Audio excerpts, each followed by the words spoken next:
The function of these videos is to show my drawing progress. The formula I'm using to learn how to draw is 1 hour of tutorial followed by 2 hours of practice. I get my practice in usually when I'm on the bus going to work or on the weekends when I have time free. One of the tools that I use for my art is a pen, and the other tool would just be normal lined paper. This is because it's cheap, and since I'm just starting out, there's no need for me to spend a whole lot of money getting tools when essentially all I'm doing at this point is perfecting basic skills. Some of the things that I focused on is the human torso, hands, feet, eyes, noses. One of the things that I wanted to transition to early was a 3/4 view from the straight view. The straight view is easy because it's very formulaic. You're from your waist to your head, your forehead's tall. From your shoulders, from one shoulder to another, you're 3 heads wide. Of course, all this goes out the window as soon as your body starts to assume other poses, crouches, reaching forward, reaching up, anything with action, which is really what you see in animation and comic books, other sources like that. Some of the things that I use to draw comics or pictures that I see online. In the beginning, I actually traced. At worst, what I want is to look at a source and draw it. At best, I want to be able to draw from memory. One of the things that is really hard for me at the moment is to use construction lines, which, according to all the sources, you need, and it really does help. But ideally, I want to be able to say, I imagine this thing, and so I draw it on the paper. Once I transition to digital media, this will be easier since you can do a rough sketch, make it semi-transparent, and then draw right on top of it. My goal here in the short term is to learn to draw action-oriented scenes. The long-term goal I have is to be able to do animation, because I want to be able to tell a story. And on that subject, for those of you who are learning any kind of new skill, it's very easy to get discouraged when you start. And the reason is because we have a tendency to move the goalpost. You start, let's say, drawing, and you say, I want to be an artist. So you put pen to paper and you draw. And as soon as you do that, you are an artist. But we, as humans, we move the goalpost. We say, well, now we want to be a good artist. So, what's a good artist? You find somebody you admire and you do their style. And when you achieve that, then you say, well, now that's not good enough.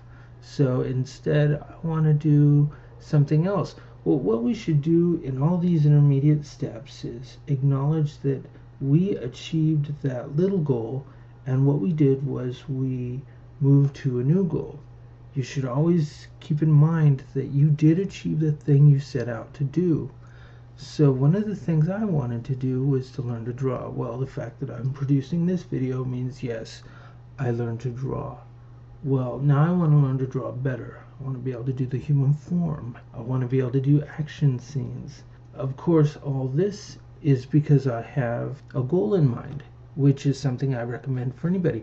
If you just pick up art as a pastime and you say, I just want to learn to draw, that may not be specific enough. You may spend 10 years and decide, well, I never achieved my goal. Well, that's not true at all, is it? Because, you spent 10 years doing it. Well, I've got a goal, which means that I have a time when I can say my skill is good enough. It doesn't have to be an A, it can be a C. A lot of times, especially from the tutorials that I've seen online, is you have these guys and they have amazing talent and they say, well, my talent's not good enough, but they're comparing themselves with the people who work for Disney And these people have like A+ talent. And the reason they have A+ talent is because Disney's not going to hire somebody who has C quality when they don't even know what project they're going to work on. So my advantage is I know I want to do animation. In fact, I have a very specific story I want to tell. I know exactly the project I want to do.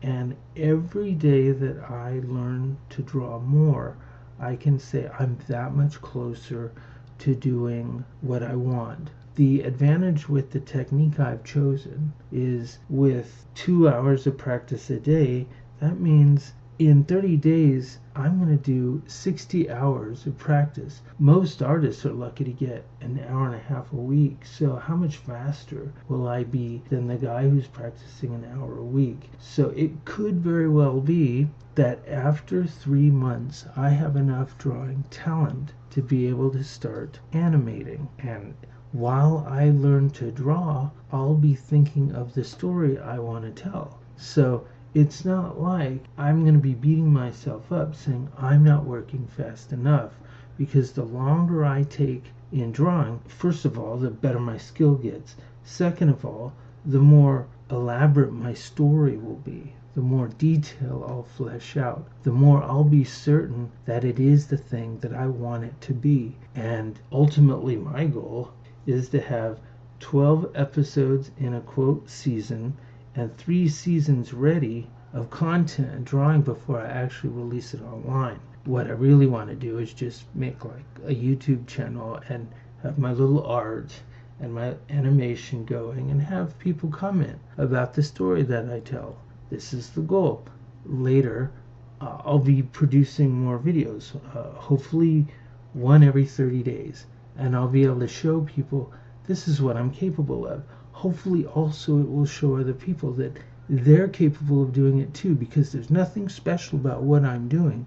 This is just hard work and practice. Mostly practice, maybe not a whole lot of hard work because it's art. The important thing is that I can stay focused for the time being. This is just to prove to everybody else that I'm putting in the time that I say I'm putting in. Hopefully being held accountable to the belief that I should be an artist. Thank you very much for watching this. I hope to make more for you soon.